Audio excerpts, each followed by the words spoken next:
Hey everyone, I've got a really nice game for you today that we're going to take a look at and analyse. This was a game between Henry Edward Bird versus Paul Morphy, played in London 1858. And this is when Morphy started travelling around Europe and travelling to England, where he was hoping to play a match against Staunton.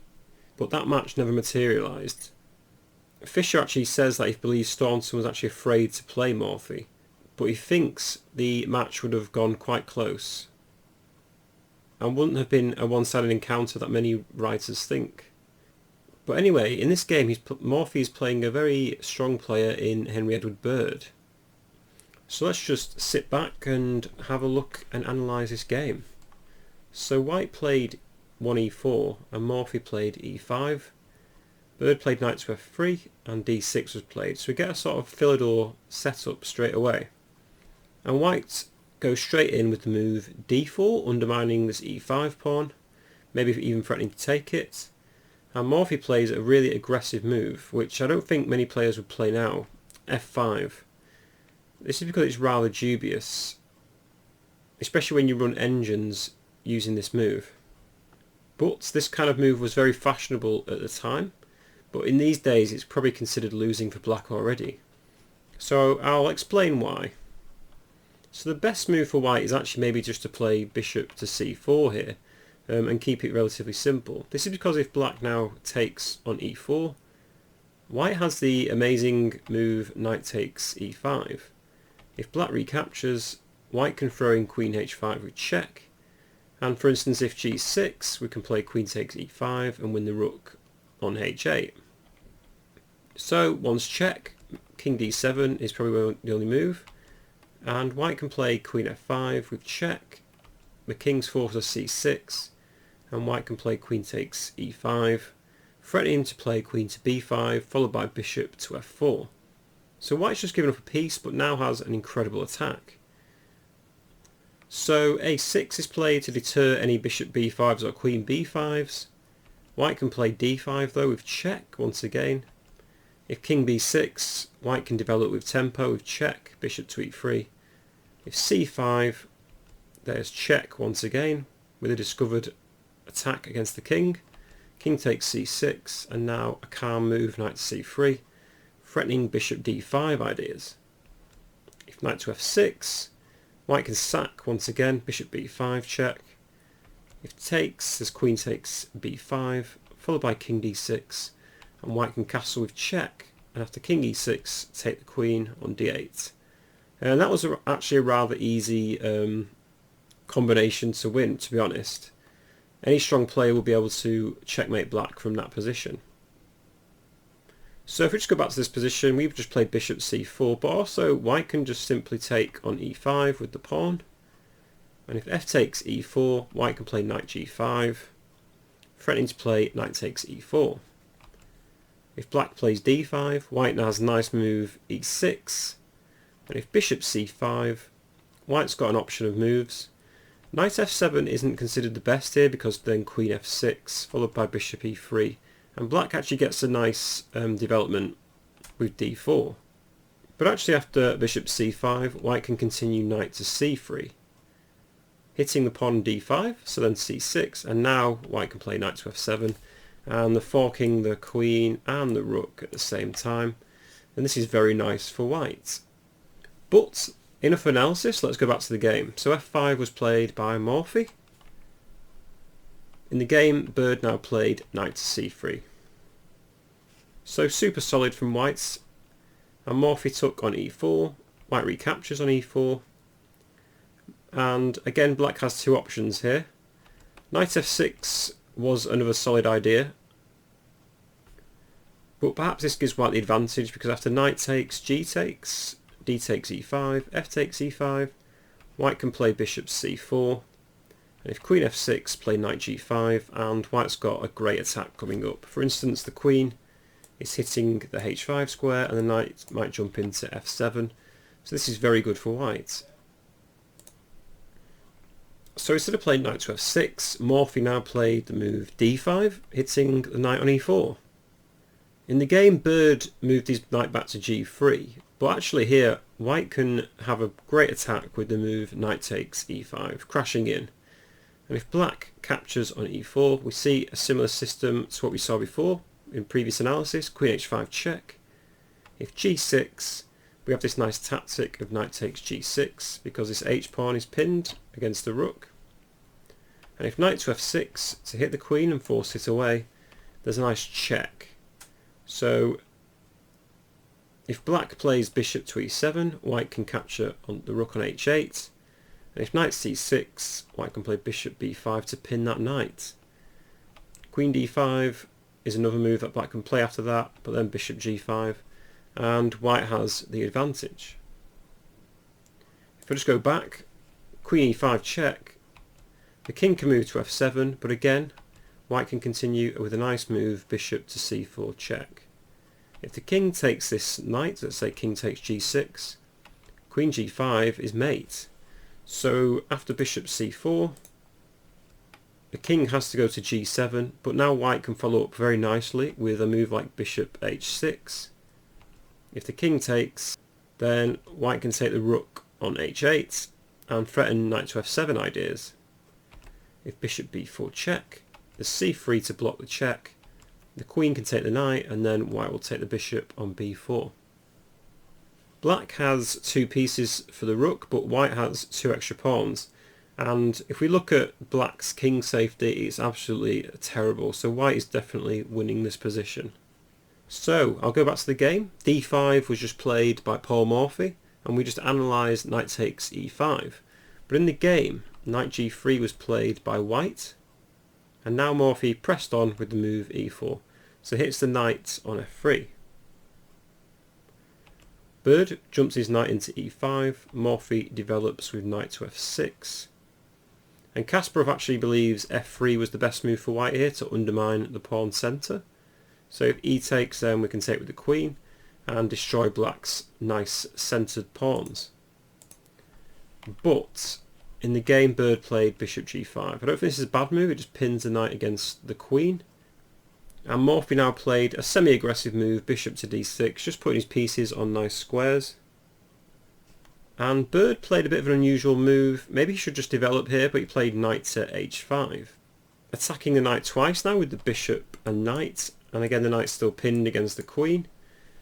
And Morphy just castles straight into this, he's not bothered by it. Bird continued the move queen to d2, and Morphy played queen e8, so hits the knight on h5 and unpins against this bishop. And Kasparov believes Bird's moves were quite incomprehensible really. There's no real plan behind them. I suppose he was getting a nice attack, but it just seems to have been sidestepped by Morphy now, who's just developed his king, castled kingside, and his queen's on a very nice square now. Perhaps Bird should now play knight takes f6. And if g takes f6, he should just swallow his pride. Bishop takes f6. And if rook takes f6, then queen g5 with check. After rook g6 takes, and queen d5 check. And we've got a similar position to what we had in a previous analysis. So white's got two extra pawns, and black's got two pieces for the rook. And again, the king's not exactly safe, but this position was actually given as even. However, Kasparov has weighed in and said that he believes e3 could be played. So I'll just go back. So in this position, after knight takes f6, there's g takes f6, bishop takes f6. But now Morphy can play an intermezzo move, maybe play e3 here, instead of taking on f6 with the rook. So after queen takes e3, there's rook takes f6. And the point is that now this queen is open on this file and pins a knight on e5. So if castles, king h8 is actually a really nice move, and black should be winning this position right now. But let's just go back to the game. So queen e8 was just played by Morphy, and Bird now played a really aggressive move. He played the move g4. And frankly, this has got a question mark next to it, because it seems to just blunder a pawn. So Morphy kindly accepts, knight takes g4.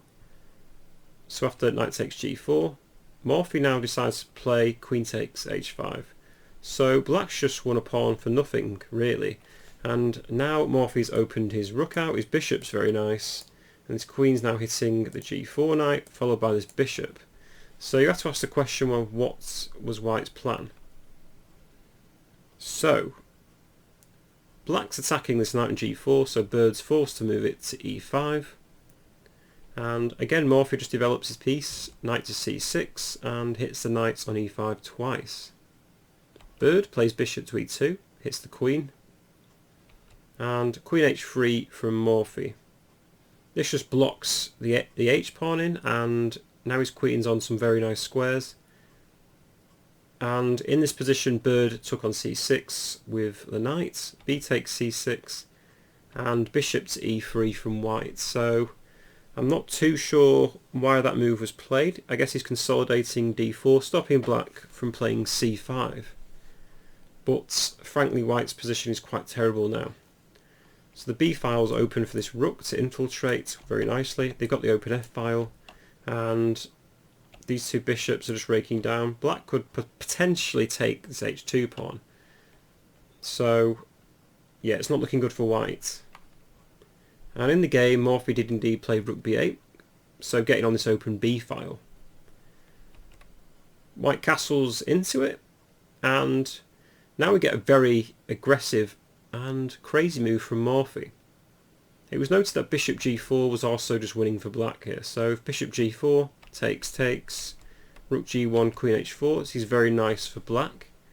But no, Morphy played a much more artistic move, let's say. It doesn't quite win, but it's very nice. He actually played the move rook takes f2, a very nice move.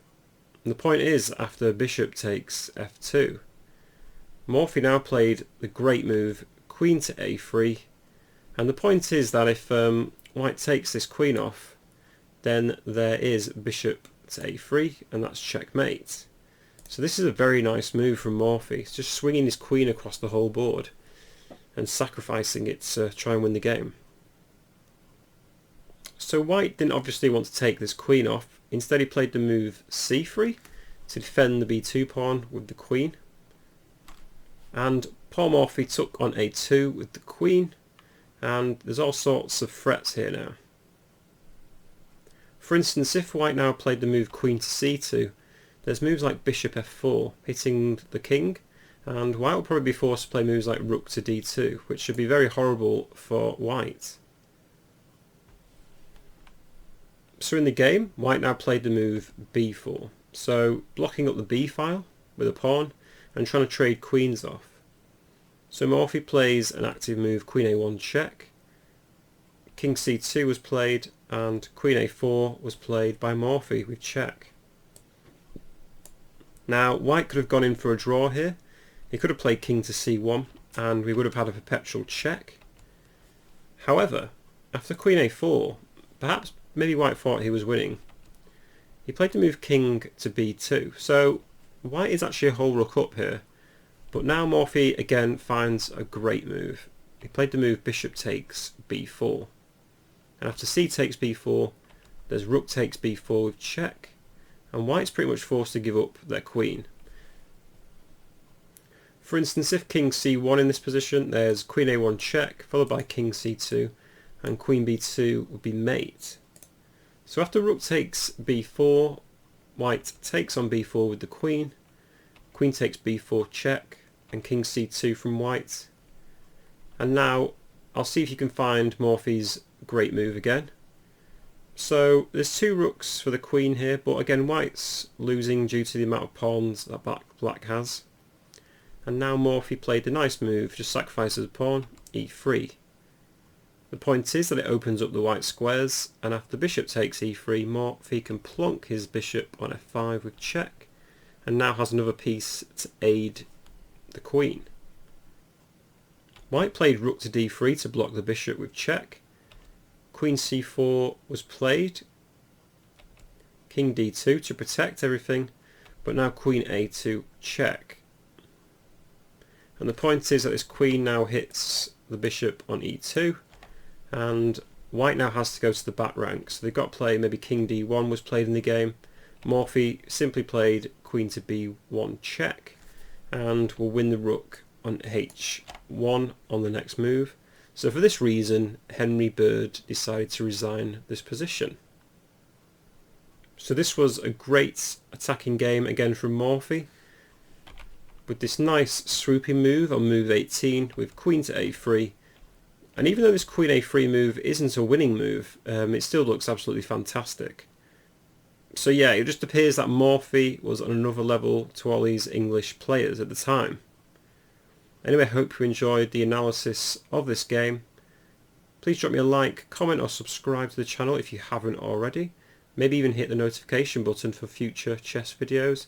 And I hope to see you in the next one where we'll improve our chess video by video. Thank you very much.